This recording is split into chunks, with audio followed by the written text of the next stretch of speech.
Assalamualaikum warahmatullahi wabarakatuh. Kitab Shaum halaman 45 yang atas. Bismillahirrahmanirrahim. Babu qaulillah. Ini adalah babnya firman-Nya Allah Ta'ala yang maha tinggi. Siapa Allah? A'udzubillahi minasyaitonirrajim. Wa kulu, dan makanlah kalian, washrabu, dan minumlah kalian, hatta yatabayyana, sehingga jelas, lakum, bagi kalian, apa al-khaytu, benang, al-abyadu, yang putih, minal khayti, dari benang, al-aswadi, yang hitam, yaitu minal fajri, dari fajar. Thumma atimmu, kemudian menyempurnakanlah kalian, thumma atimmu, kemudian menyempurnakanlah kalian, asyama, pada puasa, ilal laili, sampai malam, yaitu sampai terbenamnya matahari. Bab ini menjelaskan firman-Nya Allah dalam surat Al-Baqarah ayat 187. Di situ Allah menjelaskan, makanlah dan minumlah kalian. Ini amar ibahah, memperbolehkan. Silahkan kalian makan, silahkan kalian minum, sampai jelas bagi kalian benang yang putih dari benang yang hitam dari fajar. Ketika sudah jelas bagi kalian benang yang putih dan benang yang hitam dari fajar, maksudnya sudah muncul fajar shadiq, maka kalian supaya berhenti dari makan dan minum. Kemudian sempurnakanlah puasa kalian sampai malam, yaitu sampai terbenamnya matahari. Hadatsana Sa'id bin Abi Maryam, hadatsana Ibnu Abi Hazim, an Abi an Sahal bin Sa'ad, hiwalatul isnad, pindah jalur isnad. Hadatsani Sa'id bin Abi Maryam, hadatsana Abu Hasan, yaitu Muhammad ibnu Mutarrif. Qala, berkata siapa Muhammad ibnu Mutarrif. Hadatsani Abu Hazim an Sahal bin Sa'ad. Qala, berkata siapa Sahal. Unzilat, diturunkan opo ayat wangkulu wasrabu hatta yatabayyana lakumul khaytul abyadu minal khaytil aswad. Wangkulu, dan makanlah kalian, maksudnya silahkan kalian makan. Wasrabu, dan minumlah kalian, maksudnya silahkan kalian minum. Hatta yatabayyana, sehingga jelas, lakum, bagi kalian, opo al-khaytu, benang, al-abyadu, yang putih, minal khayti, dari benang, al-aswadi, yang hitam. Walam yanzil, dan belum turun opo lafat minal fajri, dari fajar, berupa fajar. Jadi menurut Sahal bin Sa'ad, ayat surat Al-Baqarah ayat 187 itu turunnya bertahap. Pada awalnya Allah menurunkan ayat tersebut, lafadznya wa kulu washrabu hatta yatabayyana lakumul khaytul abyadu minal khaytil aswadi saja. Silahkan kalian makan dan silahkan kalian minum sampai jelas bagi kalian antara benang yang putih dan benang yang hitam. Sedangkan lafadz minal fajri pada awalnya belum diturunkan oleh Allah, sehingga para sahabat pun di dalam mengamalkan ayat ini berbeda dengan yang dikehendaki oleh Allah. Sehingga fakana maka ada siapa rijalun beberapa laki-laki idza aradu ketika menghendaki mereka as-sauma pada puasa robato maka mengikat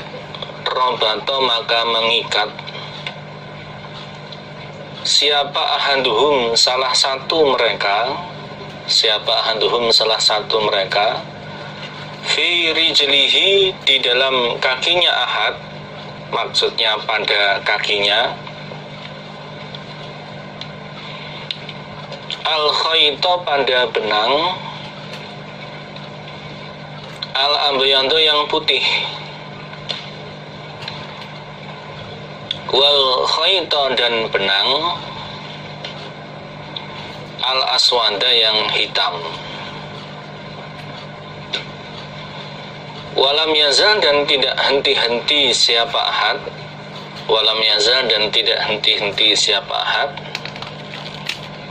iku yakulu makan siapa ahad, dalam artinya belum memulai untuk berpuasa, tidak meninggalkan makan, hatta yatabayyana sehingga jelas lahu bagi ahad apa ru'yatuhuma melihat keduanya, maksudnya bisa membedakan antara benang yang putih dan benang yang hitam. Jadi awalnya ayat ini turun tanpa ada lafadz minal fajri, sehingga para sahabat di dalam mengartikan ayat ini itu tidak pas. Jadi mereka menganggap bahwa silahkan kalian makan dan silahkan kalian minum, sehingga kalian bisa membedakan antara benang yang putih dengan benang yang hitam. Ya, sehingga prakteknya ketika mereka berniat untuk mengerjakan puasa,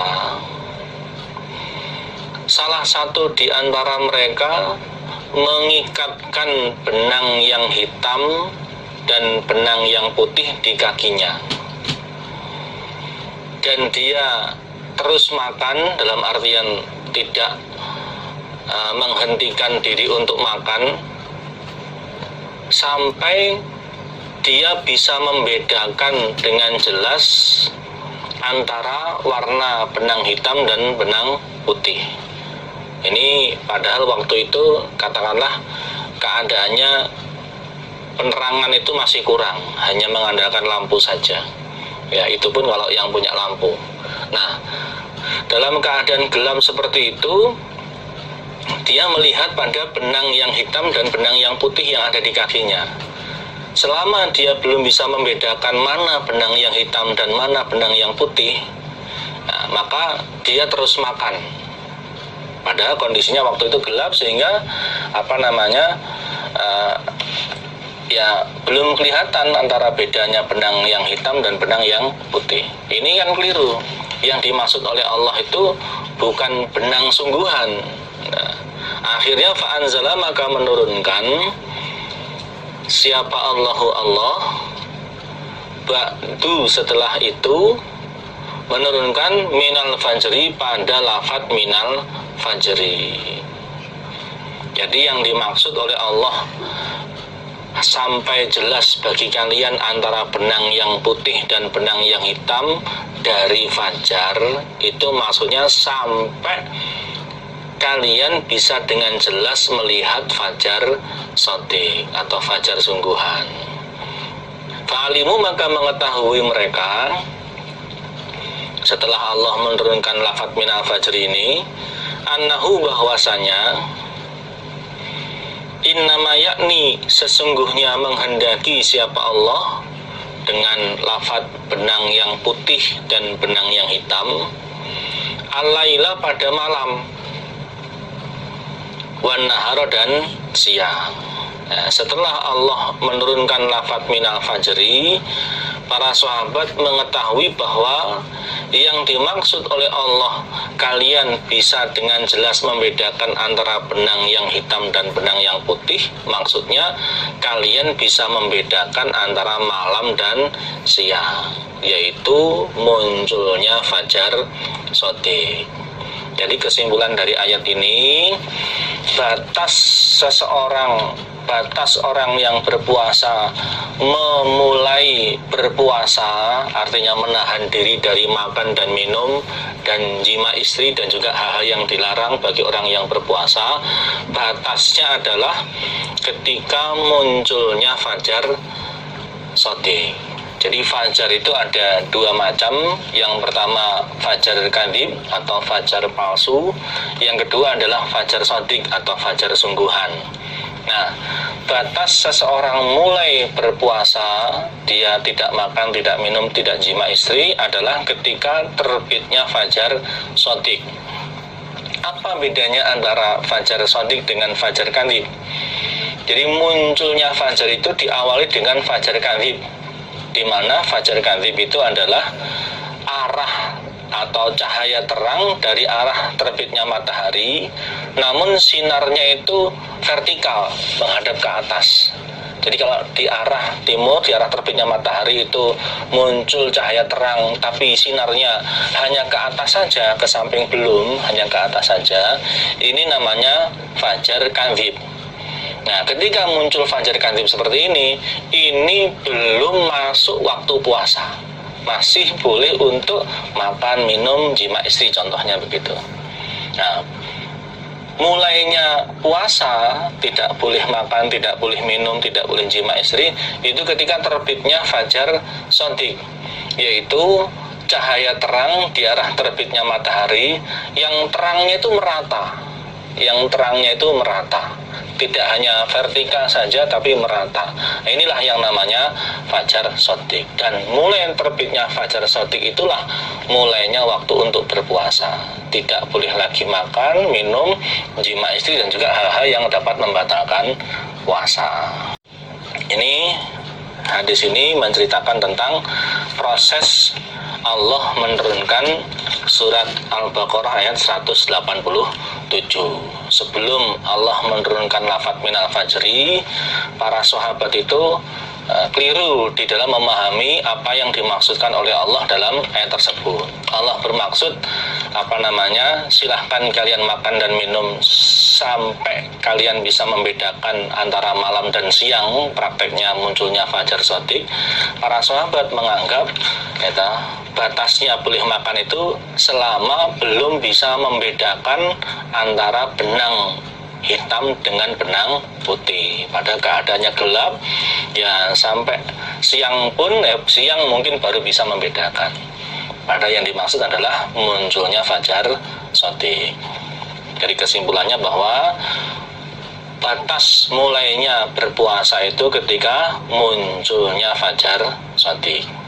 Sekaligus itulah batas masuk waktu sholat subuh. Babu barokati sahuri, ini adalah bab barokahnya sahur min ghairi ijabin, dari selainnya wajib. Bab ini menjelaskan tentang barokahnya makan sahur tanpa mewajibkan makan sahur. Jadi banyaknya kebaikan karena makan sahur, dan makan sahur itu hukumnya bukanlah wajib. Hadatsana Adam ibnu Abi Iyas, hadatsana Syu'bah, hadatsana Abdul Aziz ibnu Suhaib. Qala berkata siapa Abdul Aziz, Sami itu mendengar aku Anas bin Malik pada Anas bin Malik radhiyallahu an. Qala berkata siapa Anas, qala bersabda sapa an-nabiyyu sallallahu alaihi wasallam, tasaharu, makan sahurlah kalian. Ini kalimatnya perintah tapi tidak wajib. Silahkan kalian makan sahur, kalian supaya makan sahur. Fa inna fis sahuri, maka sesungguhnya di dalam makan sahur opo barokatan, barokah. Barokah itu kasratul khair, banyak kebaikan. Nabi bersabda, makan sahurlah kalian ketika kalian akan puasa, karena sesungguhnya banyak barokah di dalam makan sahur, banyak manfaatnya. Terutama karena puasa itu tidak boleh makan, tidak boleh minum mulai dari terbitnya fajar shadiq sampai tenggelamnya matahari, sehingga kondisi fisik seseorang itu dimungkinkan menjadi lemah. Nah, kalau malam harinya makan sahur sehingga punya cadangan makanan di dalam perutnya yang itu menjadi cadangan energi baginya, sehingga untuk berpuasa sampai tenggelamnya matahari ini otomatis lebih kuat dibandingkan ketika orang itu tidak makan sahur. Itu yang pertama. Yang kedua, dengan malam harinya makan sahur, biasanya selain makan sahur, di situ juga mengerjakan amal-amal ibadah yang lain.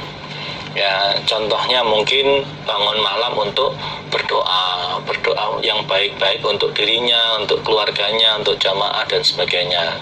Ya, juga mungkin di situ untuk baca Al-Quran, mungkin nunggu istrinya, nunggu ibunya menyiapkan makan sahur sambil nunggu kemudian baca Al-Quran, atau juga dengan sholat sunnah, sholat tahajud, ya, seperti itu. Boleh-boleh saja walaupun sore harinya sudah sholat tarawih, kemudian ketika sahur sholat sunnah lagi, sholat lain lagi, tidak apa-apa. Yang perlu diperhatikan adalah jangan sampai dalam satu malam itu mengerjakan sholat witirnya 2 kali atau lebih dari 1 kali. Jadi kalau sorenya itu sudah sholat tarawih dan juga sudah sholat witir, kok kemudian malam bangun, ya, lalu sholat lain lagi, sholat tahajud lagi, tidak apa-apa, tapi jangan sampai witir 2 kali. Contohnya seperti itu, barokah yang ada di dalam makan sahur, ya.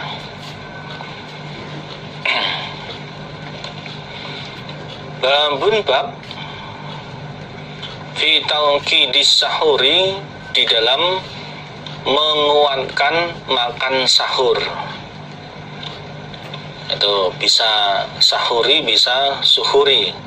Kalau sahur itu alat sahur, berupa makanan dan minuman. Kalau suhur itu perbuatan sahurnya, perbuatan makannya.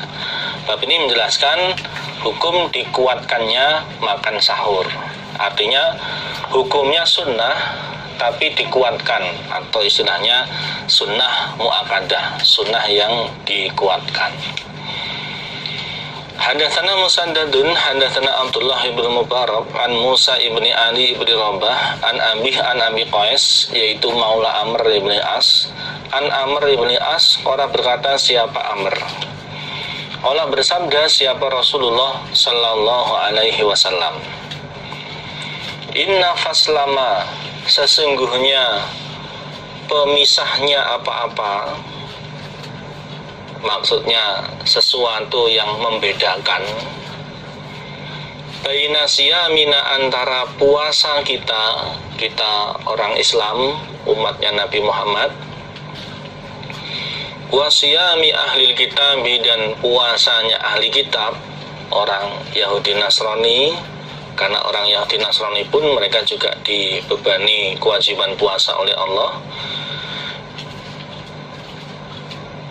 Iku aklatus sahari, makan sahur. Iku aklatus sahari, makan sahur. Nabi bersabda, sesungguhnya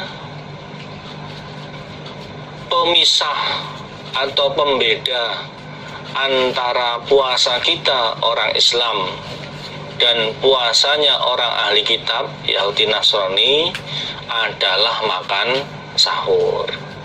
Jadi sama-sama Allah mewajibkan ibadah puasa kepada orang Yahudi Nasrani dan umat Islam, tapi untuk praktek puasanya orang Islam itu berbeda dengan praktek puasanya orang Yahudi dan Nasrani. Perbedaannya ada pada puasanya orang Islam itu ada makan sahurnya, sedangkan puasanya orang Yahudi Nasrani tidak ada makan sahurnya.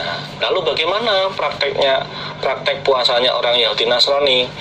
Praktek puasanya orang Yahudi Nasrani sama dengan praktek puasa di awal-awal Islam, di mana bolehnya orang itu untuk makan, minum, dan juga melakukan hal-hal yang lain, contohnya jima istri, itu hanya di waktu maghrib saja. Ya, sejak terbenamnya matahari sampai menjelang masuknya waktu sholat isya, hanya waktu itu saja boleh makan, boleh minum. Setelah masuk waktu sholat isya maka sudah berpuasa lagi sampai maghrib berikutnya, sampai tenggelamnya matahari berikutnya. Berarti tidak ada makan sahur. Nah, di awal Islam pun praktek puasanya orang Islam sama seperti itu. Bolehnya makan, minum, dan jima istri itu hanya di waktu maghrib saja. Nah, namun kemudian Allah menjelaskan tentang batas puasanya orang Islam. Tadi sudah dijelaskan di surat Al-Baqarah ayat 187 tadi, bahwa batas memulainya puasa itu di saat munculnya fajar shadiq. Berarti dan malamnya itu disunnahkan untuk makan sahur. Berarti itulah yang membedakan antara puasanya orang Islam dengan puasanya orang Yahudi Nasrani. Dan ini bukan berarti kemudian karena waktu puasanya lebih pendek daripada puasanya orang Yahudi Nasrani, terus kemudian nilai pahalanya lebih sedikit, tidak juga.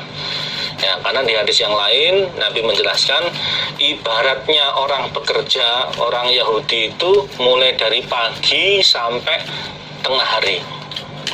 Ya, orang Nasrani mulai tengah hari sampai asar. Orang Islam mulai asar sampai maghrib. Waktunya paling sedikit, tapi bayarannya, nilai pahalanya justru malah paling banyak. Jadi walaupun waktu puasanya umat Islam itu lebih pendek daripada waktu puasanya orang ahli kitab, tapi pahala yang Allah janjikan atas amalan atau puasanya orang Islam itu lebih banyak daripada pahala puasanya orang ahli kitab. Artinya bukan berarti kemudian terus kalau pengen banyak pahalanya terus kita tidak perlu makan sahur, kita praktek puasa seperti dulu, seperti zamannya orang Alkitab. Begitu masuk isya tidak usah makan, tidak begitu.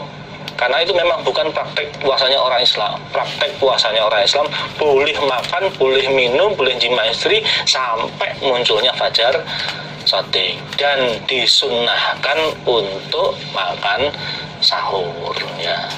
Seandainya memilih untuk tidak makan sahur ya tidak apa-apa, tidak ada dosanya. Tapi seandainya memilih untuk makan sahur berarti mengerjakan sunnahnya Nabi, selain dapat manfaat-manfaat yang lain. Akhbaruna Ishaq bin Mansur qala amba'ana Abdurrahman qala hadatsana Syu'bah an Abdul Hamid sahibi Ziyadi, temannya Ziyadi. Qala berkata siapa Abdul Hamid, Sami itu mendengar aku Abdullah bin Harith yuhaditsu bercerita siapa Abdullah an rajulin dari seorang laki-laki min ashabin Nabi dari sahabatnya Nabi sallallahu alaihi wasallam. Sahabat itu adalah orang iman yang menjumpai Nabi atau sezaman dengan Nabi, itu namanya sahabat. Qala berkata siapa rajul, dakhaltu masuk aku rajul ala Nabi atas Nabi sallallahu alaihi wasallam. Saya masuk bertamu ke tempatnya Nabi. Wa huwa sedangkan Nabi iku yatasaharu makan sahur siapa Nabi. Saya masuk ke tempatnya Nabi, di saat itu Nabi sedang makan sahur. Faqala maka bersabda sapa Nabi, innaha sesungguhnya makan sahur iku barokatun barokah. Sesungguhnya makan sahur itu adalah barokah, artinya kasratu khair, banyak kebaikannya, banyak manfaatnya. A'takum yang memberikum pada kalian, a'takum yang memberikum pada kalian siapa Allahu Allah, iyaha pada barokah. Maka dari itu fala tada'uhu, maka janganlah meninggalkan kalian hu pada makan sahur. Aku masuk ke tempatnya Nabi, di saat itu Nabi sedang makan sahur. Lalu Nabi bersabda, sesungguhnya makan sahur ini adalah barokah yang Allah berikan kepada kalian. Sesungguhnya makan sahur ini adalah barokah yang Allah berikan kepada kalian. Maka janganlah kalian meninggalkan makan sahur. Tapi bukan berarti makan sahur itu hukumnya wajib. Hukumnya makan sahur itu adalah sunnah mu'akkadah, sunnah yang dikuatkan. Seandainya mengerjakan itu jauh lebih baik, ya ini dianjurkan. Seandainya kemudian tidak makan sahur, ya itu tidak menjadi dosa dan tidak mempengaruhi puasanya. Seandainya tidak makan sahur pun puasanya tetap sah. Batu waktu sahur, bab waktunya sahur. Hadatsana Musaddad hadatsana Yahya an-Tami wa hadatsana Ahmad bin Yunus hadatsana Zuhair hadatsana Sulaiman at-Taimi an Abi Utsman an Abdullah bin Mas'ud qala berkata Abdullah bin Mas'ud qala bersabda sabda Rasulullah sallallahu alaihi wasallam, la yamna'anna, jangan mencegah sungguh ahadakum pada salah satu kalian apa adanu Bilal, adanya Bilal, min suhurihi, dari makan sahurnya ahad. Kalau kalian, salah satu kalian mendengar adanya Bilal, kalau mendengar azannya Bilal, maka kalian jangan berhenti di dalam makan sahur. Karena fa'innahu, maka sesungguhnya Bilal iku yu'adzinu azan, siapa Bilal, atau lafadznya kala bersabda siapa Nabi, ini keraguan dari perawi. Sabdanya Nabi itu yu'adzinu atau yunadi, memberitahu siapa Bilal, liyarji'a, supaya kembali pulang ke rumahnya, sopo koimukum, orang berdirinya kalian, artinya orang yang sholat atau ibadah di masjid, ya, dengan azan Bilal supaya dia kembali ke rumahnya untuk makan sahur. Wayan tabiha, dan supaya bangun, siapa naimukum, orang tidurnya kalian. Karena sesungguhnya Bilal itu azan atau memberitahu supaya orang-orang yang ibadah di masjid pulang ke rumahnya untuk makan sahur, karena sudah waktunya makan sahur, atau untuk membangunkan orang-orang yang sedang tidur. Dengan mendengar azannya Bilal, mereka bangun kemudian makan sahur. Sehingga apabila kalian mendengar azannya Bilal, jangan sampai kemudian menghentikan sahurnya. Silahkan lanjutkan sahurnya. Karena azannya Bilal itu justru untuk memberitahu kalau sudah waktunya makan sahur. Walaisa, dan tidak ada opal fajru fajar, ayakula, bahwa berbuat opo fajar, hakanda, seperti ini. Dan yang dimaksud fajar itu bukan yang seperti ini. Yang dimaksud fajar sodik, yang merupakan pembatas waktunya puasa, pembatas mulainya waktu puasa, bukan yang seperti ini. Qala berkata siapa Musaddadun Musaddad, wa jamaah, dan mengumpulkan siapa Yahya, kafaihi, pada dua telapak tangannya Yahya, hatta yakula, sehingga berbuat opo fajar, hakanda, seperti ini. Wa madda, dan memanjangkan sopo Yahya bi usbu'aihi, pada dua jarinya Yahya, as-sababataini, yang telunjuk keduanya. Nabi bersabda, yang dimaksud fajar itu bukan yang seperti ini. Waktu itu Nabi memberi petunjuk dengan isyarah. Lalu Musaddad menceritakan ketika gurunya Yahya memanggulkan, Yahya mengumpulkan dua telapak tangannya sehingga berbuat seperti ini. Kemudian Yahya memanjangkan dua jarinya yang telunjuk. Jadi yang dimaksud fajar itu bukan yang seperti ini, bukan yang lurus ke atas, bukan yang lurus ke atas seperti ini. Ya, artinya bukanlah sinar terang yang ada di arah terbitnya matahari yang arahnya ke atas, bukan yang seperti ini. Melainkan yang namanya fajar itu sinar terang di arah terbitnya matahari yang arahnya menyebar seperti ini, menyebar seperti ini.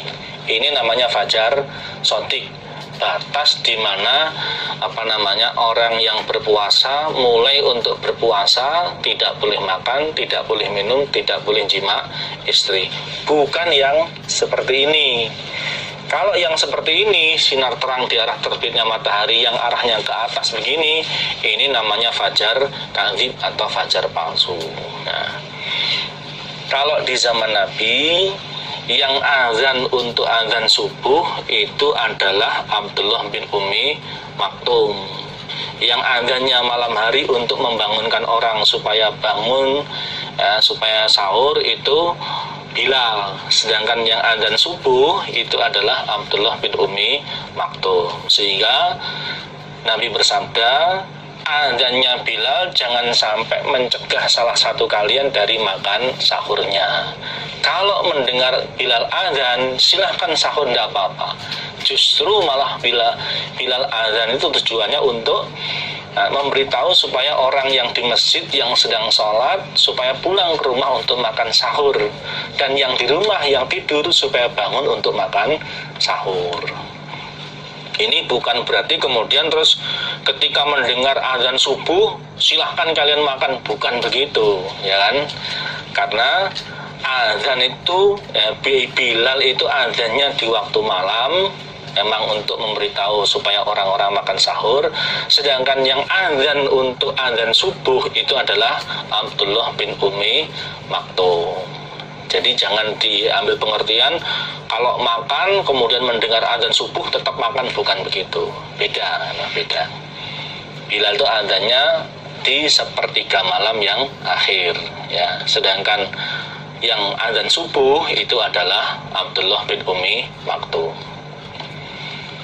Babu qadrikam ini adalah babnya kira-kiranya berapa jarak waktunya baina sahuri, antara sahur, wa sholatil fajri, dan sholat subuh. Tapi ini menjelaskan berapa kira-kiranya jarak waktu antara makan sahur dan sholat subuh. Hadatsana Muslim ibnu Ibrahim, hadatsana Hisham, hadatsana Qatadah an Anas an Zaid bin Thabit radhiyallahu an, qala, berkata siapa Zaid, tasaharna sahur kami ma'an Nabi, bersama Nabi sallallahu alaihi wasallam. Tsumma qama, kemudian berdiri siapa Nabi, tsumma qama, kemudian berdiri siapa Nabi, ila sholati, pada sholat, maksudnya sholat subuh. Zaid bin Thabit bercerita, kami makan sahur bersama Nabi. Kemudian setelah itu Nabi berdiri untuk mengimami sholat subuh. Qultu, berkata aku Anas, bertanya kepada Zaid, kam, berapakah, karena ada bainal adzani, antara azan subuh maksudnya, wasahuri, dan sahur. Anas berkata, lalu aku bertanya kepada Zaid bin Thabit, berapakah jarak antara azan subuh dengan makan sahur? Kira-kira berapa jaraknya?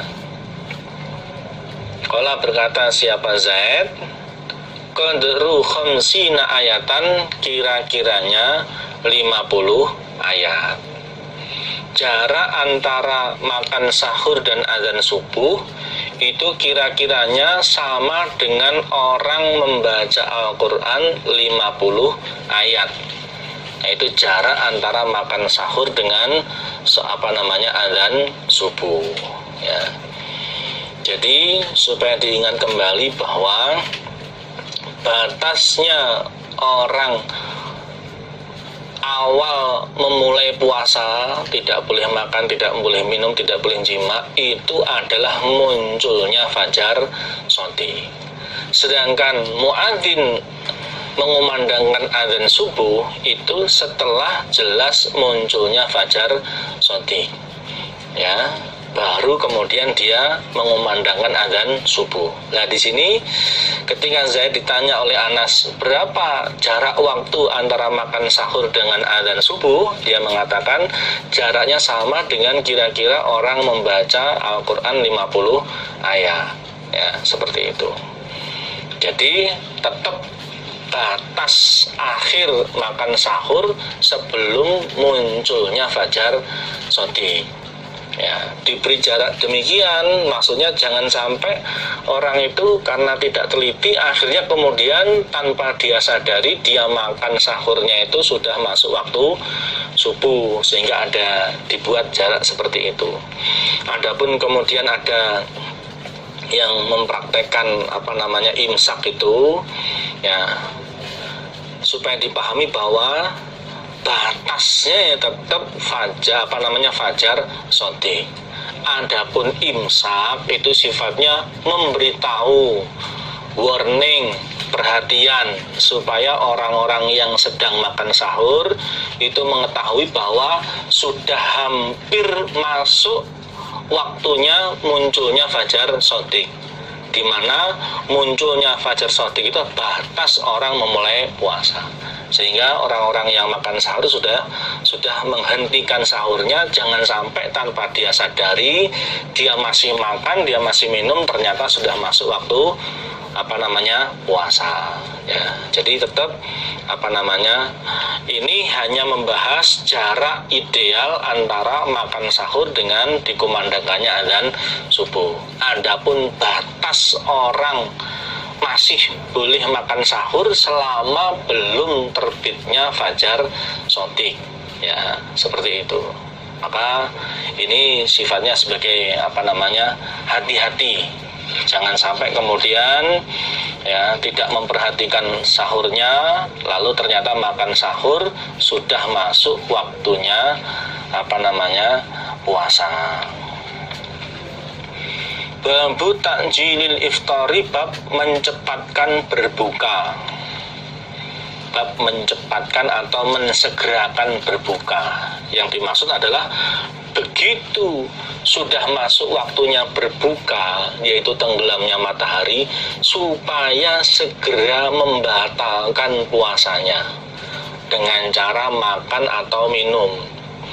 Ini bukan berarti kemudian harus makan besar, makan satu piring sampai kenyang, tidak harus begitu.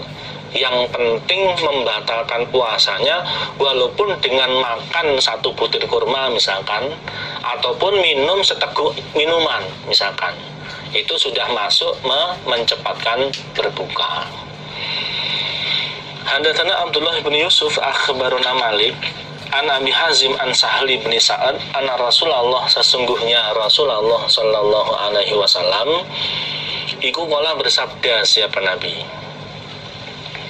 la yazalu tidak henti-henti, la yazalu tidak henti-henti, siapa annasu manusia, bi khairin dengan kebaikan, bi khairin dengan kebaikan, selalu mendapatkan kebaikan dari Allah.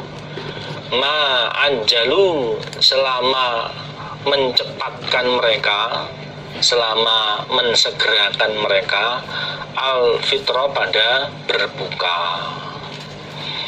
Nabi bersabda, tidak henti-hentinya manusia selalu mendapatkan kebaikan dunia maupun kebaikan akhirat selama mereka mencepatkan berbuka, mensegerakan berbuka. Jadi prakteknya mensegerakan berbuka itu begitu sudah masuk waktunya berbuka, yaitu terbenamnya matahari, supaya segera membatalkan puasanya dengan makan atau minum walaupun dengan makanan yang jumlahnya sedikit. Contohnya mungkin hanya 1 butir kurma. Dengan minum walaupun minumnya hanya sedikit, 1-2 teguk minuman, itu sudah mendapatkan perintahnya Nabi untuk mensegerakan berbuka, ya kan, seperti itu. Ya silakan, terserah apakah itu sebelum salat maghrib, begitu azan, begitu sudah waktunya berbuka langsung berbuka makan besar, silakan, atau kemudian membatalkan puasanya dulu dengan minum 1-2 teguk air, dengan makan 1-2 butir kurma misalkan begitu, kemudian sholat maghrib terus baru makan besar, ya silahkan. Intinya yang dimaksud mensegerakan berbuka itu adalah begitu waktunya berbuka, yaitu terbenamnya matahari, itu segera membatalkan puasanya, ya. Dan supaya diingat, dengan menunda membatalkan puasa, dalam artian semakin panjang puasanya, saya tak bukanya nanti kalau sudah isya saja, bukan berarti semakin panjangnya puasa kemudian membuat semakin baik, tidak, ya. Baik tidaknya urusan agama itu tergantung dari syariat yang Allah buat, yang Allah turunkan kepada Nabi Muhammad. Contohnya bab puasa ini, seandainya ada orang puasa kemudian dia bukanya nanti jam 10 malam, nanti jam 12 malam, bukan justru baik, justru malah jelek.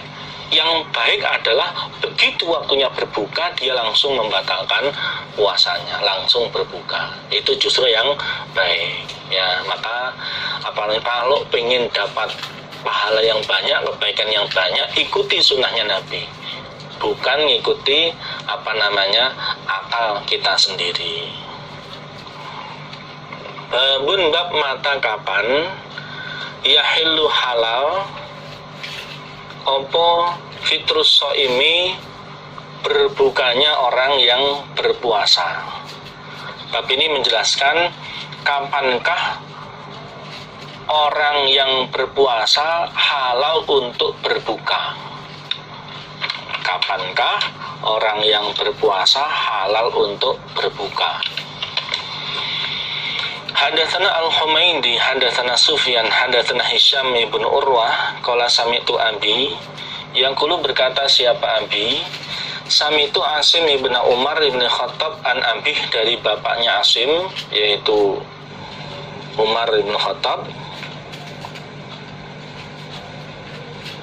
Qala berkata siapa Abi, yaitu Umar bin Khattab. Qala bersabda siapa Rasulullah sallallahu alaihi wasallam, idza aqbala, ketika menghadap, maksudnya datang, opo alailu, malam, min hahuna, dari sana arah timur, arah terbitnya matahari, wa debaro, dan membelakang, maksudnya pergi atau hilang, opo an-naharu, siang, di arah tenggelamnya matahari, min hahuna, dari sana, dari arah barat, dari arah tenggelamnya matahari, wa gharabat, dan telah terbenam, ini sudah 100% terbenam, tidak terlihat, opo asyamsu, matahari, faqad aftara, maka sungguh berbuka siapa asoimu, orang yang berpuasa. Faqad aftara, maka sungguh berbuka siapa asoimu, orang yang berpuasa. Nabi bersabda, ketika malam datang dari arah sana, dari arah timur, artinya dari arah timur, arah terbitnya matahari, kegelapan mulai muncul, dan waktu siang pergi dari arah sana, yaitu dari arah barat, arah terbenamnya matahari, artinya sinarnya itu mulai semakin redup, di arah terbenamnya matahari sinarnya semakin meredup, dan matahari telah terbenam, artinya 100% matahari sudah tidak kelihatan di cakrawala, ya, maka orang yang berpuasa boleh berbuka, ya. Jadi batasnya orang puasa boleh berbuka adalah ketika terbenamnya matahari, seperti itu. Ya, bukan yang lain. Mungkin ada yang mengatakan ketika kelelawar sudah keluar terbang berarti itu sudah waktunya berbuka. Bukan. Jadi patokannya, batasnya adalah terbenamnya matahari. Kalau matahari sudah terbenam, maka otomatis di situ orang tersebut, ya, boleh untuk berbuka. Nah, antara satu tempat dengan tempat yang lain ini bisa jadi waktu berbukanya berbeda. Bisa jadi waktu berbukanya berbeda karena terlihatnya terbenamnya matahari dari tempat satu dengan tempat yang lain itu waktunya juga berbeda, ya. Contoh seperti di Indonesia terbagi menjadi waktu Indonesia Timur, waktu Indonesia Tengah, waktu Indonesia Barat, otomatis di situ bisa berbeda. Jangankan kok tempat yang berbeda, ketinggian yang berbeda pun tempat seseorang itu juga bisa membedakan waktu berbuka. Contoh seperti yang terjadi di Burj Khalifa yang ada di Abu Dhabi itu, karena tingginya beberapa ratus meter, maka waktu berbukanya yang ada di lantai bawah bisa jadi lebih cepat daripada yang ada di atasnya. Kenapa? Karena di saat yang bawah ini sudah tidak kelihatan matahari, yang di atasnya masih terlihat matahari, seperti itu. Jadi patokannya adalah terbenamnya matahari, dilihat dari tempatnya orang yang berpuasa tersebut, ya, itu patokannya. Adapun antara satu tempat dengan tempat yang lain bisa jadi waktunya tidak sama. Tapi yang jelas, ya, halalnya orang yang berpuasa untuk berbuka adalah terbenamnya matahari dari tempat tersebut, terlihatnya terbenam matahari dari tempat tersebut. Nah, sekarang di zaman sekarang ini sudah banyak teknologi, terutama ilmu falak, ilmu perbintangan yang menghitung waktu terbenamnya matahari, ya, sehingga sudah dibukukan. Nah, bagi kita itu mempermudah untuk mengetahui apakah ini sudah waktunya berbuka apa belum. Tinggal melihat jadwal yang ada di tulisan-tulisan tersebut, ya, seperti itu. Tidak harus kemudian kita melihat betul dengan mata kepala kita sendiri kalau mataharinya sudah terbenam. Cukup melihat tulisan-tulisan yang sudah ditetapkan tersebut sebagai dasar untuk memulai mengerjakan puasa maupun memulai untuk berbuka. Karena itu sudah dihitung, sudah dipertimbangkan dengan ilmu-ilmu yang sudah dipelajari. Bun bab idza aftara, ketika berbuka siapa orang yang berpuasa fi Ramadan, di dalam bulan Ramadan. Setelah itu tsumma tola'at, kemudian terbit atau muncul, tsumma tola'at, kemudian muncul apa asyamsu, matahari. Bab ini menjelaskan ketika orang yang berpuasa di bulan Ramadan itu dia mengira kalau sudah waktunya berbuka karena kondisinya sudah gelap, sehingga kemudian dia berbuka. Ternyata tidak lama kemudian matahari masih kelihatan. Berarti dia salah di dalam waktu berbuka. Mungkin karena mataharinya tertutup oleh awan, sehingga tidak kelihatan, kemudian dia mengira sudah waktunya berbuka. Setelah dia berbuka, awannya pergi sehingga mataharinya masih kelihatan. Ini bagaimana hukum puasanya? Hadatsani Abdullah bin Abi Syaibah hadatsana Abu Usamah an Hisham bin Urwah an Fatimah an Asma binti Abi Bakar As-Siddiq radhiyallahu an qalat, berkata siapa? Asma. Aftarna, berbuka kami, ala ahdin Nabi, atas zamannya Nabi sallallahu alaihi wasallam, yauma ghaimin, pada harinya mendung. Dulu waktu zaman Nabi, pas harinya itu mendung sehingga matahari tertutup, kami berbuka. Karena matahari tidak kelihatan, kemudian mengira kalau sudah waktunya berbuka, lalu kami berbuka. Setelah itu tsumma tola'at, kemudian muncul opo asyamsu, matahari. Ternyata setelah mendungnya pergi, mataharinya belum terbenam. Berarti keliru di dalam berbukanya. Belum waktunya berbuka, ternyata kemudian berbuka. Itu ceritanya Asma. Kila dikatakan di Hisham kepada Hisham. Kemudian Hisham, perawi hadis, ditanya oleh muridnya, faumiru, adakah maka diperintahkan mereka bil qadai, dengan membayar? Wahai Pak Hisham, apakah orang-orang waktu itu diperintahkan untuk membayar puasanya? Allah berkata sapa Hisham, la budda, tidak bisa tidak, artinya wajib, min qada'in, dari membayar. Ya, wajib untuk membayar puasa karena belum waktunya berbuka, mereka berbuka. Walaupun di situ bukan karena suatu kesengajaan, karena kesalahan di dalam memperkirakan waktu. Karena gelap, mengira kalau sudah waktunya berbuka, begitu berbuka ternyata di situ belum terbenam mataharinya, maka otomatis puasanya batal karena berbuka belum pada waktunya, dan otomatis membayar di hari yang lain di luar bulan Ramadan. Waqalan, berkata sebab Ma'mar, sami itu mendengar aku Hisyaman pada Hisyam.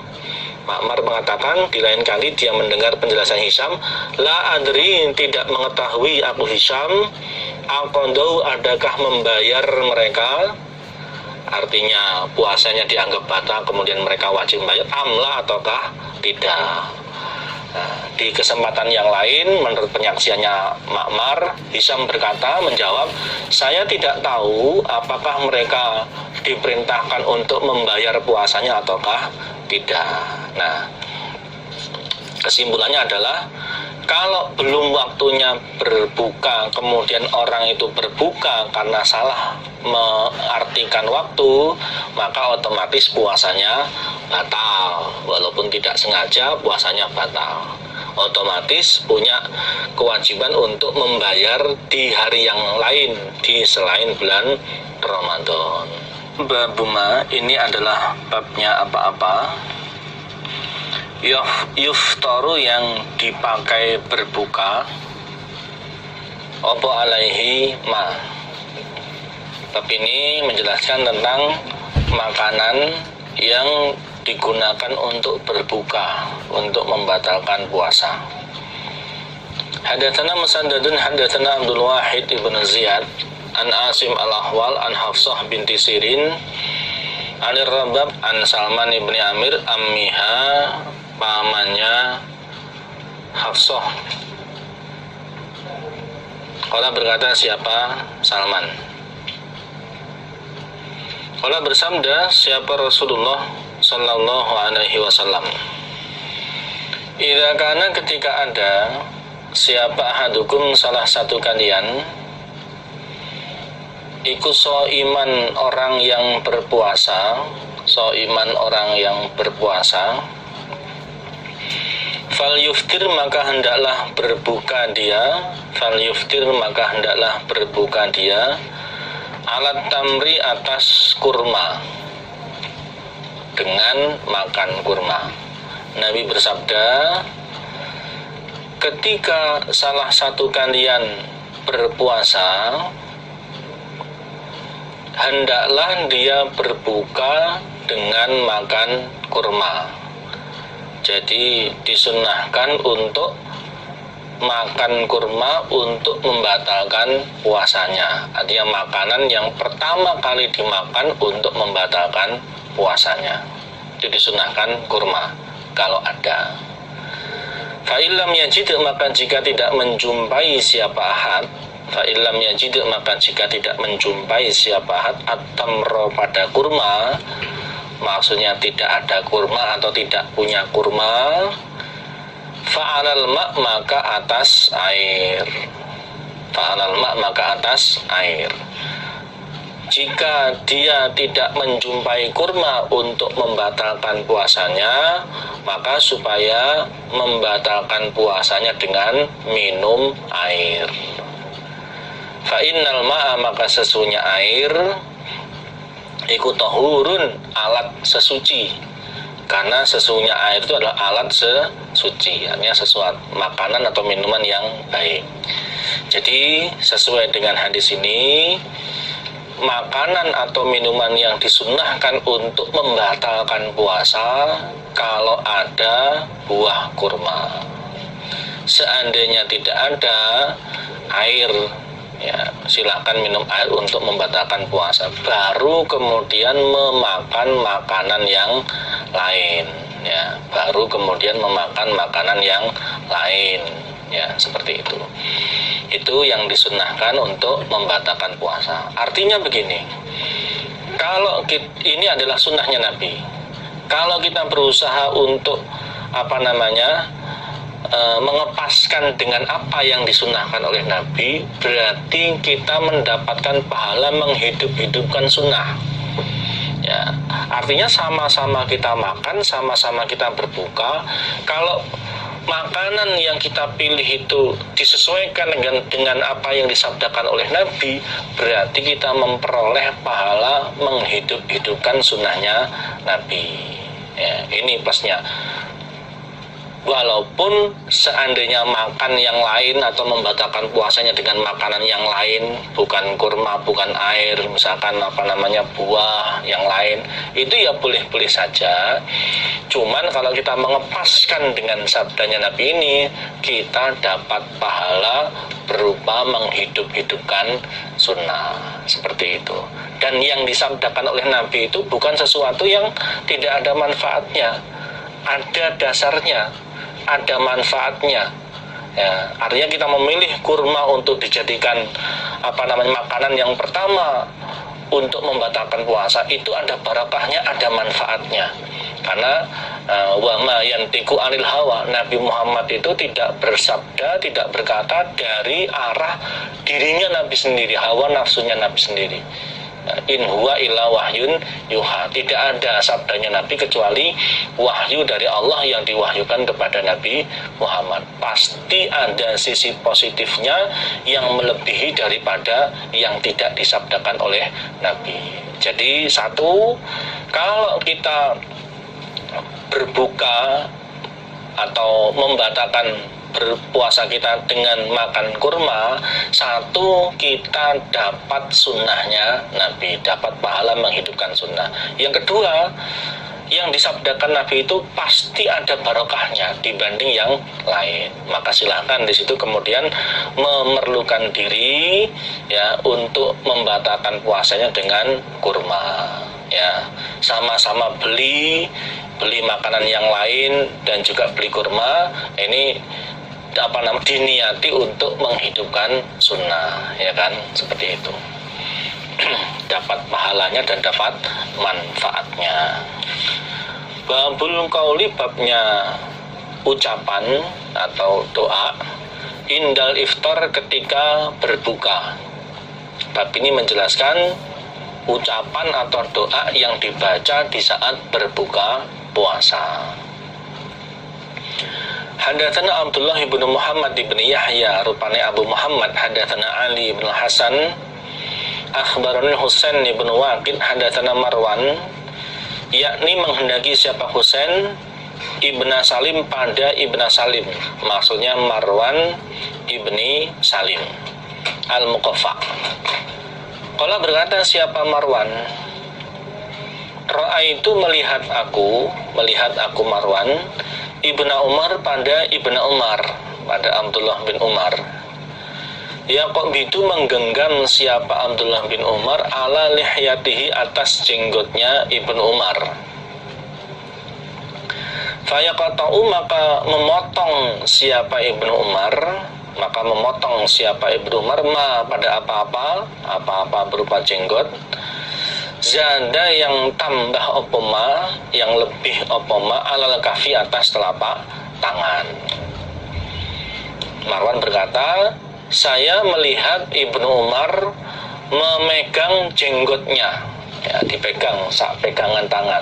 Kemudian Ibnu Umar memotong jenggot yang melebihi dari telapak tangannya. Ini yang dipraktekkan oleh Ibnu Umar dalam hal memotong jenggotnya. Jadi yang dipelihara itu sepanjang genggaman telapak tangan, lebih dari itu dipotong. Nah, itu yang dipraktikkan oleh Abdullah bin Umar.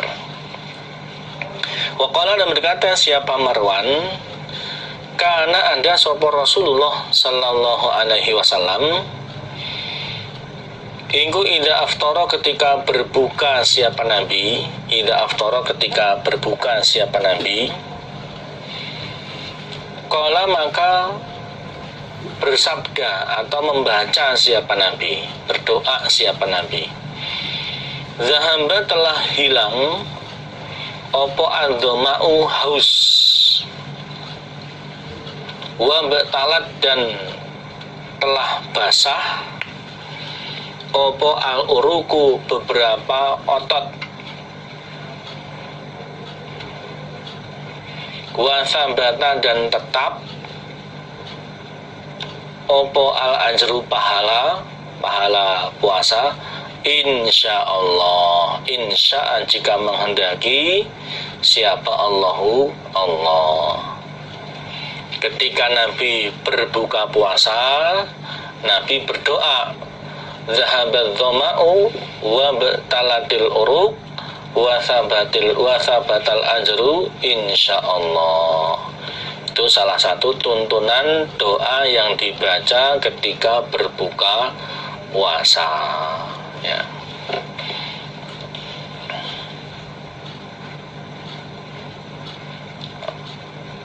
Dan sebelum berbuka ya otomatis diawali dengan membaca bismillah, ya. Hadatsana Musaddadun hadatsana Husyam an Husain an Mu'ad bin Zuhrah annahu bahwasanya lahu sampaihu pada Mu'ad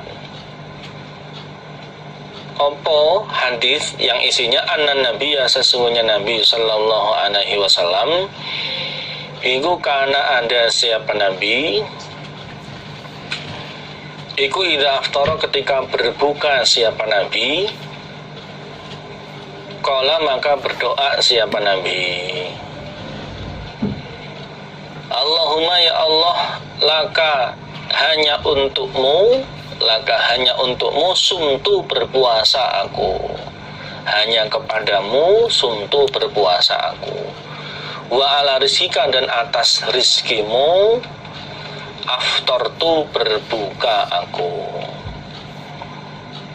Ketika Nabi berbuka puasa, Nabi berdoa, Allahumma laka sumtu wa ala rizkika aftartu. Ya Allah, aku berpuasa hanya untukmu dan aku berbuka hanya dengan rizkimu. Dengan rizkimu lah aku bisa berbuka. Ini juga doa yang lain ketika berbuka puasa. Ini hukumnya sunnah, tidak wajib. Dalam artian seandainya tidak terbaca mungkin karena lupa, ya tidak mempengaruhi sah tidaknya puasa seseorang. Tapi seandainya kemudian dibaca, ya dapat pahala. Seperti itu.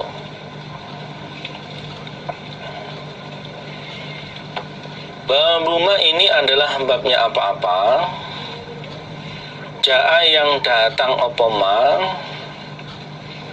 fi fatliman di dalam keutamaannya orang maksudnya pahalanya. Fattara, yang memberi makan berbuka dia, fattara, yang memberi makan berbuka dia, iman pada orang yang puasa. Bab ini menjelaskan keutamaan bagi orang yang memberi makan berbuka pada orang yang berpuasa.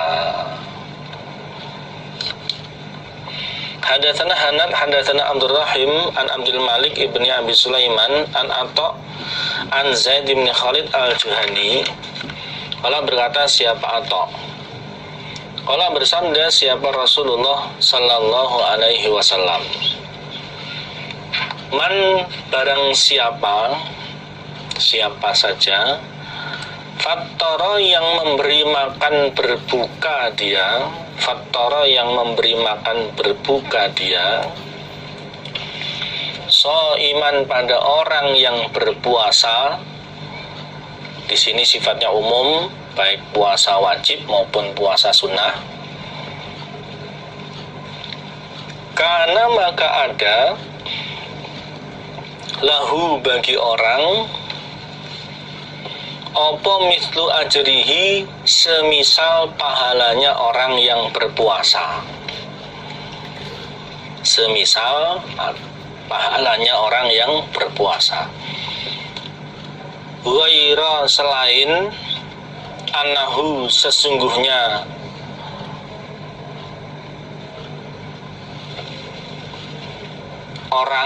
orang yang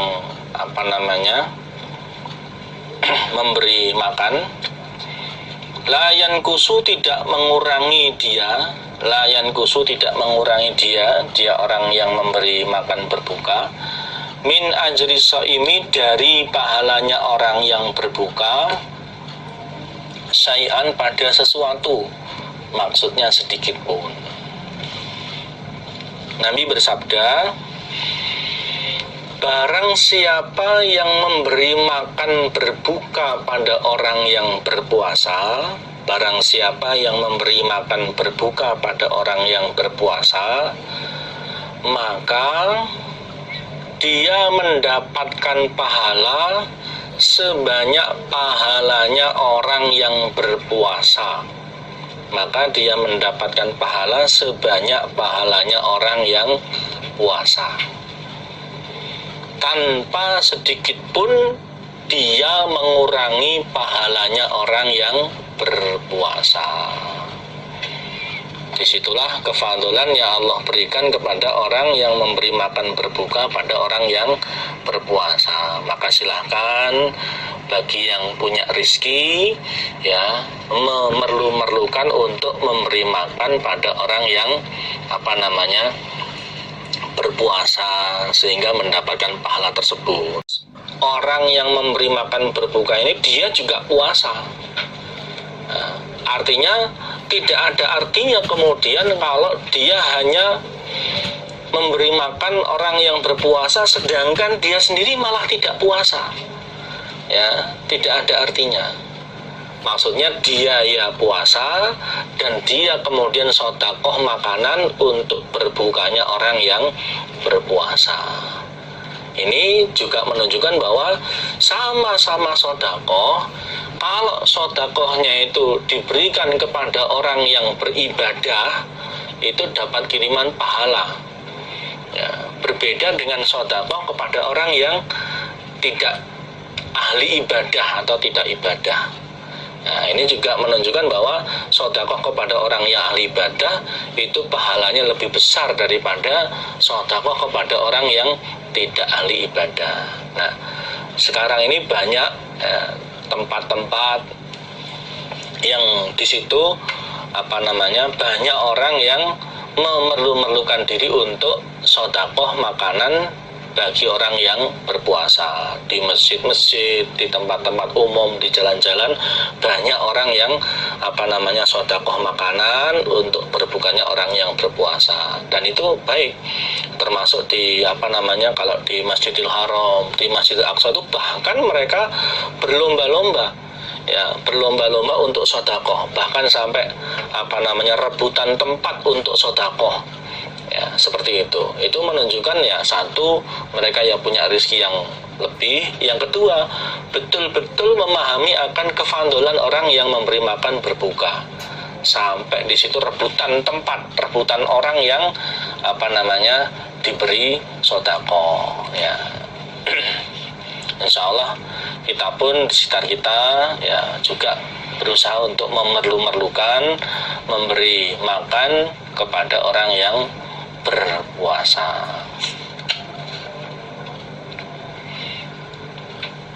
Babuman ini adalah babnya orang mata yang mati dia, wa alaihi, dan atas orang saumun puasa, maksudnya punya hutang puasa yang belum dibayarkan. Bab ini menjelaskan orang yang mati dalam keadaan masih punya hutang puasa yang belum dibayarkan.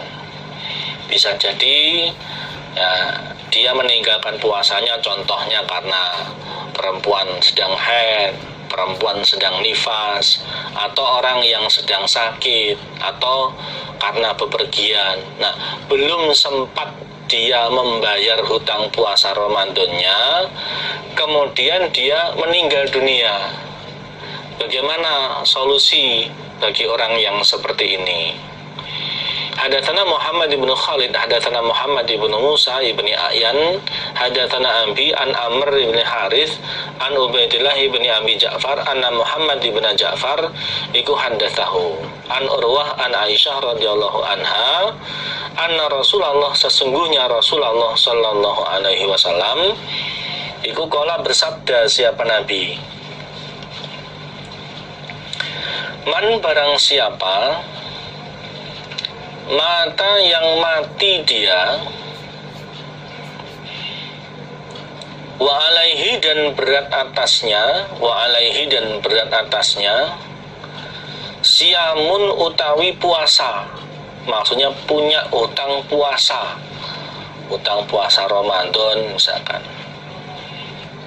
Soma, maka berpuasa, anhu, dari man, siapa, waliyuhu, walinya man. Nabi bersabda, barang siapa yang mati dan masih punya hutang puasa yang belum dia bayar, contohnya dia punya hutang puasa Ramadan, misalkan perempuan karena haid, karena nifas ya, sehingga meninggalkan puasa Ramadan, atau mungkin orang yang sakit sehingga tidak mampu puasa, atau mungkin karena perjalanan sehingga meninggalkan puasa dan belum sempat membayar puasanya, ternyata kemudian dia meninggal dunia, maka walinya yang berpuasa untuk nyauri puasanya orang tersebut. Walinya atau keluarganya di situ yang berpuasa untuk menyauri hutang puasanya orang tersebut. Nah, hadis ini oleh Imam Bukhari diambil kesimpulan bahwa orang yang mati dalam keadaan masih punya hutang puasa, maka keluarganya yang membayar atau nyauri hutang puasa tersebut ya, supaya dia tidak punya hutang puasa lagi. Dan supaya diketahui bahwa ada orang-orang yang karena keadaannya di situ sudah tidak terbebani ibadah, tidak diwajibkan untuk beribadah. Nah, orang yang seperti ini walaupun dia tidak ibadah termasuk tidak puasa, itu tidak dikatakan punya hutang. Contohnya adalah orang yang sudah pikun, ya, orang yang sudah pikun permanen. Ya, orang yang sudah pikun permanen seperti ini berarti dia sudah tidak berakal. Sedangkan salah satu syarat seseorang diwajibkan ibadah itu adalah berakal. Kalau dia sudah tidak berakal seperti ini, maka dia tidak puasa pun itu tidak dihukumi punya hutang puasa. Orang yang sudah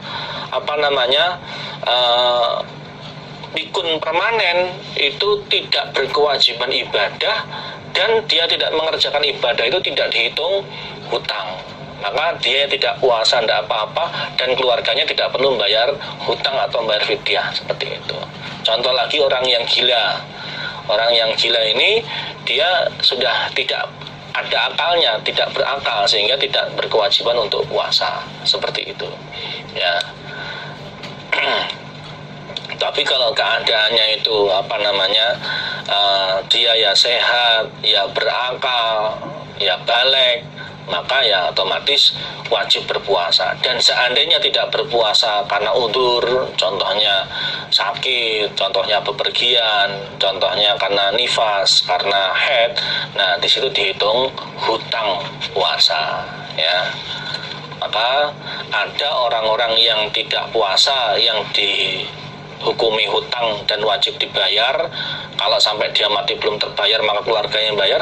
Ada orang-orang yang masih hidup, dia tidak diberi kewajiban puasa dan tidak perlu bayar fidyah dan tidak perlu bayar puasa ya, dan tidak dihitung hutang, seperti itu. Maka supaya diketahui seperti ini ya. Ada juga orang yang tidak mampu puasa karena memang tidak puasa karena tidak mampu puasa, dan di situ bayar fidyah, bayar tebusan. Contohnya orang yang sudah tua, yang kondisi fisiknya lemah, yang otomatis sampai kapanpun dia tidak akan mampu untuk mengerjakan puasa. Nah, bagi orang yang seperti ini, maka dia solusinya adalah bayar fidyah, bayar tebusan berupa memberi makan orang miskin. Tiap satu hari yang dia tinggalkan, memberi makan satu orang miskin ya, seperti itu. Atau orang yang mungkin belum tua, tapi karena dia mengalami penyakit yang menurut diagnosa dokter kondisi kesehatannya tidak akan mencapai keadaan dia mampu puasa ya, seperti itu, maka orang seperti tidak mampu puasa sampai kapanpun secara analisa dokter dia tidak mampu puasa. Nah, orang seperti ini solusinya adalah bayar fidyah, sama dengan orang yang sudah tua yang lemah tadi, bayar fidyah ya, seperti itu. Jadi bukan mengerjakan puasa tapi membayar fidyah. Nah, bagi orang-orang yang seperti ini, otomatis itu bukan mereka tidak puasa, hukumnya bukan bayar puasa, tapi sudah bayar fidyah. Nah, bayar fidyah itu memberi makan kepada orang miskin. Satu hari puasa yang dia tinggalkan memberi makan satu orang miskin. Orang miskin yang mana? Yang Islam dan yang paling dekat tempat tinggalnya dengan orang yang bayar fidyah tersebut ya. Kalau memang di dekatnya itu ada orang miskin ya, yang Islam, maka dialah yang berhak untuk menerima. Seandainya di dekatnya tidak ada, ya yang agak jauh ya, misalkan satu RT nggak ada, berarti ya satu RW. Kok nggak ada ya satu kelurahan, kok nggak ada ya satu kecamatan. Contohnya seperti itu ya. Jadi fidyah ini diberikan kepada yang berhak, yaitu orang Islam yang duafa, yang miskin, yang paling dekat tempat tinggalnya dengan orang yang bayar fidyah tersebut. Nah, prakteknya dibayarkan kepada ulil amri dan harus diterima oleh orang miskin ini berupa bahan makan, tidak boleh berupa uang, tapi diberikan harus berupa bahan makan. Jadi seandainya orang yang bayar fidyah itu nitip kepada ulil amri, kepada pengurus berupa uang ya, tiap hari 15.000 atau sesuai dengan standar makan yang ada di tempatnya tersebut, nanti ketika diberikan kepada fakir miskin yang berhak, itu harus berupa bahan makan ya, harus berupa bahan makan, baik bahan makan yang masih mentah ataupun bahan makan yang sudah matang, yang sudah siap dimakan. Tidak boleh kemudian diberikan masih berupa uang. Kalau diberikan berupa uang berarti namanya bukan memberi makan tapi memberi uang. Nah, aturannya memberi makan ya, maka nanti pengurusnya atau ulil amrinya yang kemudian seandainya si yang membayar fidyah ini memberikan titipan berupa uang, harus diwujudkan bahan makan baru diberikan kepada fakir miskin yang berhak untuk menerima, seperti itu. Tapi kalau orang dia itu mampu untuk puasa, dia ya Islam, dia ya berakal ya, seperti itu, mampu puasa kemudian tidak puasa, maka dihitung hutang puasa. Nah, kalau ternyata sampai mati dia belum bayar, maka keluarganya yang membayarkan dengan mengerjakan puasa, bukan dengan fidyah menurut hadis ini. Babut targhibi ini adalah bab yang menyenangkan, maksudnya pahala fi qiyami syahri Ramadan, di dalam berdiri bulan Ramadan, maksudnya ibadah sunnah termasuk sholat lail, sholat tahajud di malamnya bulan Ramadan. Wama, dan babnya apa-apa ja'a yang datang opoma fihi, di dalam berdiri bulan Ramadan, minal fadli, dari keutamaan.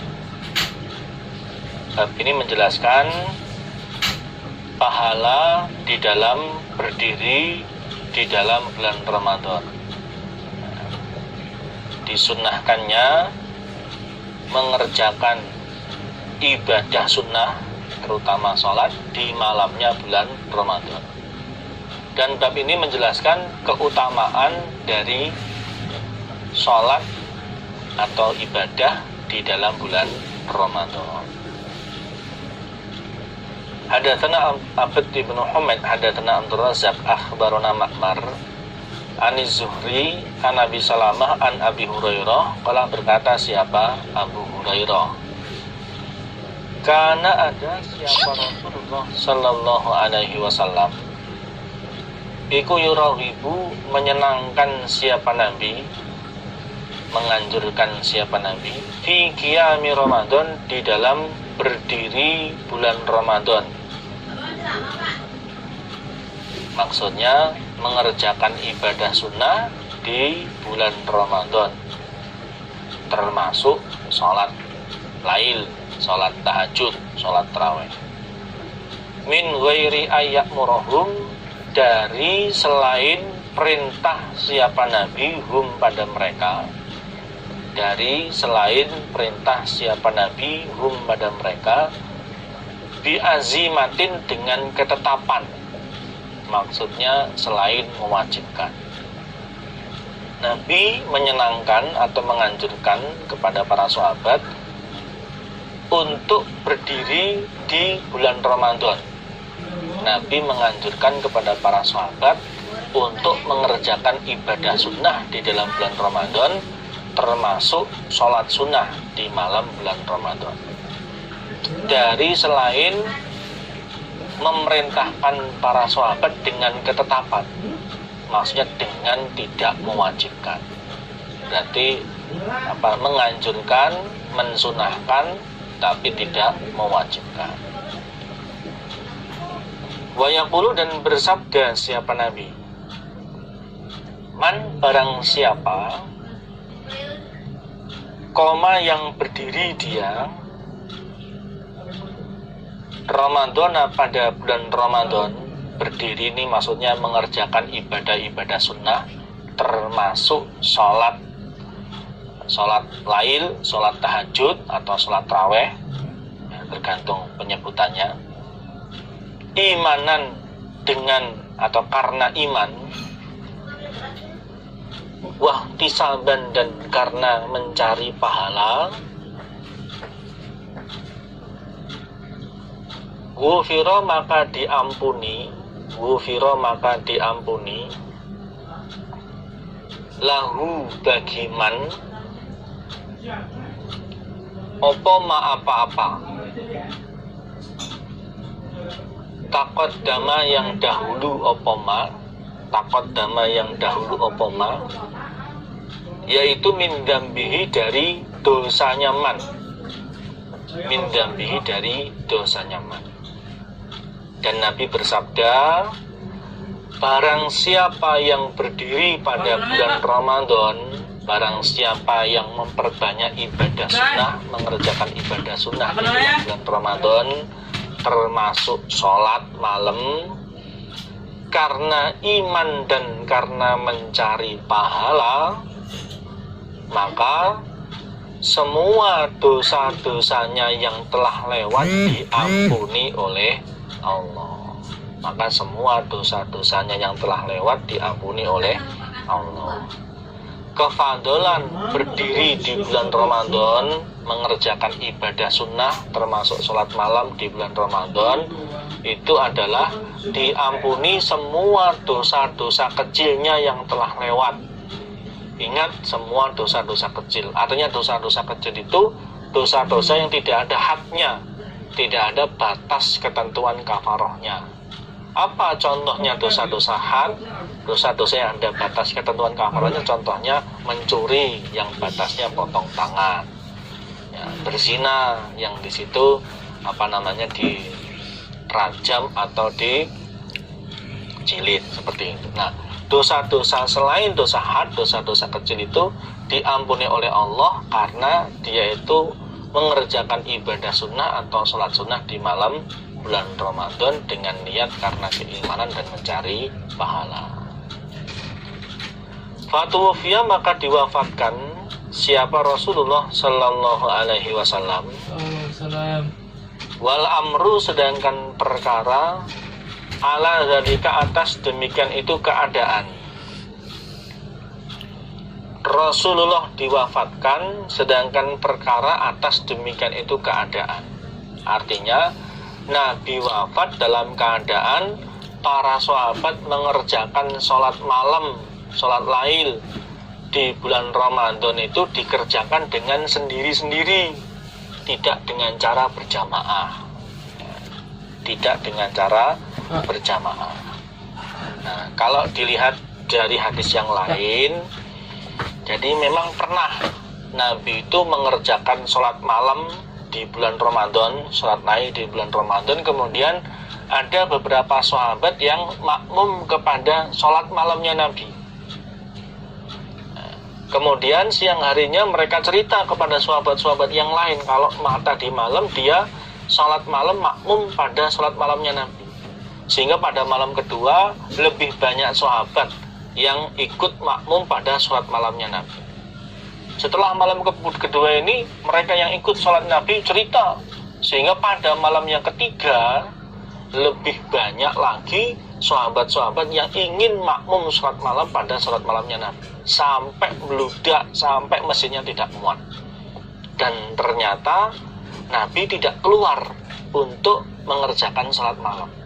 Sampai pagi Nabi tidak keluar untuk mengerjakan sholat malam. Kemudian paginya setelah sholat subuh Nabi menjelaskan, keberadaan kalian berkumpul di masjid untuk menungguku mengerjakan sholat malam itu saya ketahui.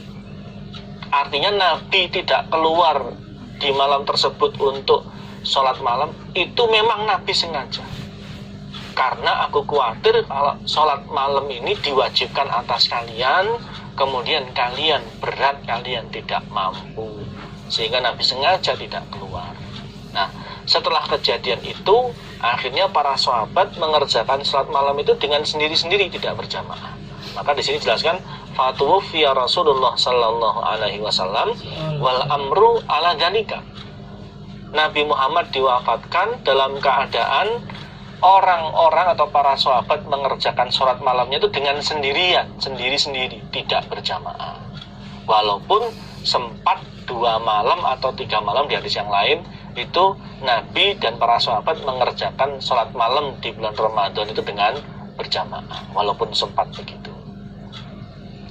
Sumakana, kemudian ada opo al-amru, perkara maksudnya sholat malam di bulan Ramadan, kadzalika seperti demikian itu.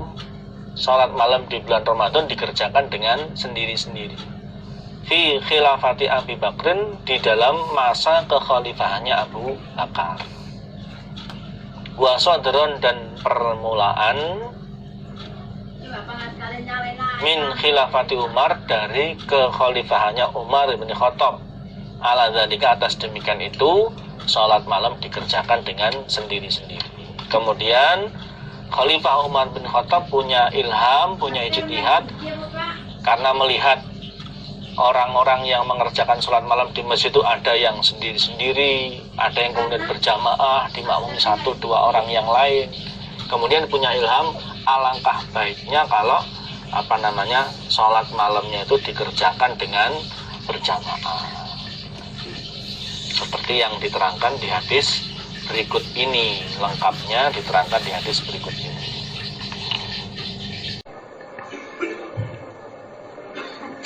Hadatsana Yahya bin Bakar, hadatsani Yahya bin Bukar, hadatsana Al-As an Ukal an Ibnu Syihab akhbar Urwah anna Aisyah radhiyallahu anha akhbarathu anna Rasulullah sallallahu alaihi wasallam iku kharaja keluar siapa Nabi lailatan suatu malam. Nabi keluar suatu malam, keluar dari kamar menuju masjid. Karena kamarnya Nabi itu dekat masjid, ya tinggal ngeloncat gitu aja. Min jawfil lail, dari tengah malam. Fasolah, maka sholat siapa Nabi fil masjid, di dalam masjid. Nabi sholat malamnya di masjid di waktu Ramadan. Ternyata wasolah dan mengikuti sholat makmum siapa rijalun, beberapa orang laki-laki disolati dengan sholatnya Nabi. Tahu-tahu ada yang ikut tanpa permisi, ikut itu aja. Fasdaka, maka pagi-pagian siapa nasu manusia, fatahadasu, maka bercerita mereka. Oh, ketinggalan tadi malam saya sholat makmum sama Nabi. Ayo ikut malam-malam, jangan ketinggalan sama Nabi. Ini akhirnya fajitama, maka kumpul sapa aksarul, lebih banyak minum dari mereka, daripada mereka yang pertama tadi, lebih banyak lagi di waktu malam yang kedua. Fasolah, maka sholat siapa Nabi, fasolu, maka sholat mereka mau bersama Nabi, lebih banyak lagi. Fasda'a, maka pagi-pagian siapa nasu manusia, fatahadasu, maka bercerita-cerita mereka, menyebar. Nanti malam imamnya Nabi, jangan ketinggalan. Akhirnya fakasura, maka banyak siapa ahli masjid, penghuni masjid, minal lailil thalithah, dari malam yang ketiga, banyak, tambah beludak. Fakharaja, maka keluar siapa Rasulullah sallallahu alaihi wasallam. Fasolah, maka sholat siapa Nabi, fasol, maka sholat mereka disolati dengan sholatnya Nabi, makmum dengan sholatnya Nabi. Tapi falah makanat, maka ketika ada apa Lailatul Rabi'ah, malam yang keempatnya semakin banyak, ajaza, maka lemah apa masjid itu masjid, artinya sempit, karena banyaknya yang mau sholat, masjidnya nggak muat, sempit. An ahli, dari penghuninya masjid, nggak muat, beludak, nggak bisa menampung. Lah pada waktu malam itu Nabi nggak keluar untuk sholat malam. Hatta kharaja, sehingga keluar siapa Nabi li sholati subuhi, pada sholat subuh. Terjadi kecilik. Bahasanya Pak Solikun itu kecilik. Apa Indonesianya kecilik itu? Bukan kecewa. Kecilik itu tertipu ya. Tertipu. Tertipu kok bahasanya boleh kayak nipu gitu ya. Tapi kecilik itu apa kecilik? Lebih halusnya apa ya? Ya ketipu gitu ya. Kecilik. Maka ketika menyelesaikan siapa Nabi al-fajr, pada sholat subuh, Nabi selesai sholat subuh, adalah maka menghadap siapa Nabi ala-nas, atas manusia. Nabi menghadap manusia. Fatasahada, maka membaca tasahud siapa Nabi, pembukaan untuk nasihat. Sumakala Nabi, amma ba'du, adapun setelah itu, fa'inau, maka sebenarnya kelakuan, layak fa, tidak samar, alaya, atasku Nabi, opo makan hukum tempat kalian. Sebenarnya tadi malam saya tahu kalau kalian menunggu-nunggu untuk mengikuti sholat berjamaah dengan saya. Saya tahu sebenarnya. Namun saya sengaja nggak keluar. Keluarnya waktu sholat subuh. Saya tahu. Adanya saya nggak keluar. Walakini, akan tetapi aku Nabi, khosyitu, khawatir aku, antuka rodo, bahwasanya diwajibkan apa sholat malam alaikum, atas kalian. Saya khawatir Kalau terus-terusan begitu, saya khawatir nanti sholat malam itu jadi wajib untuk kalian. Kalau sholat malam itu sudah wajib untuk kalian, fatak jizu, maka lemah kalian, nggak kuat mengerjakan. Anda dari sholat, kalian lemah, nggak kuat untuk mengerjakannya. Sehingga kalau nggak kuat mengerjakannya jadi dosa. Makanya saya nggak keluar, karena itu hukumnya sholat sunnah. Akhirnya Fautufia maka diwafatkan siapa Rasulullah Sallallahu Alaihi Wasallam. Wal amru sedangkan perkara iku ala dzalik atas demikian itu. Sampai Nabi wafat perkaranya seperti itu. Sholat malam sendiri-sendiri dan hukumnya tidak wajib. Jadi sholat sendiri-sendiri di rumah sendirian atau di masjid. Sampai zaman Umar dikumpulkan atas orang yang ahli baca, yaitu Ubay bin Ka'ab untuk ngimami sholat berjamaah tarawih. Alhamdulillah, jazakumullah. Muga-muga Allah bermanfaat dan barokah. Kurang lebihnya mohon maaf. Akhirul kalam, assalamualaikum warahmatullahi wabarakatuh.